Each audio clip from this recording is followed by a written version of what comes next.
কখনো কখনো কোনো মানুষকে দেখে মনে হয় না এই মানুষটি বেশ হাসি খুশি, আবার কাউকে দেখে মনে হয় এই মানুষটি বেশ রাশভারী।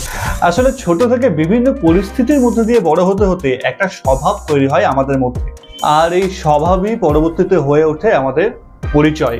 কি সোয়াইপ করছো? এই ভিডিও মিস করলে তুমি কিন্তু অবজারভেশন শিক্ষার অ্যাডভান্স লেভেলের একটি টিপস মিস করে যাবে। Welcome to last episode of observation series, যেখানে আমরা শিখছি কিভাবে কমপ্লিট অবজারভেশন করা যায়।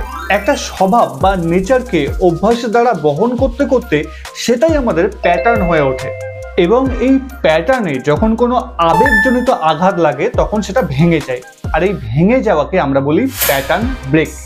এই প্যাটার্ন ব্রেক হলেই মানুষের স্বভাবজনিত পরিবর্তন লক্ষ্য করা যায়। যেমন ধরো, একটা হাসি খুশি খুব মানুষ হঠাৎ করে গম্ভীর হয়ে গেছে, সেটা দেখে আমরা বুঝতে পারি যে এর মনে কোনো কষ্ট রয়েছে। এই প্যাটার্ন ব্রেককে তিনটি স্তরে অবজার্ভ করতে হয়। এই তিনটি স্তর কি জানতে কমেন্টে লিখো ব্রেক, আর আমি তোমার ইনবক্সে এর ডিটেলস পাঠিয়ে দেবো। তবে হ্যাঁ, এটা শুধুমাত্র একটা মনস্ট্রির ফলোয়ারদের জন্য, তো তুমি যদি এখনো ফলো না করে থাকো একটা মনস্ট্রিকে ফলো করে নিও।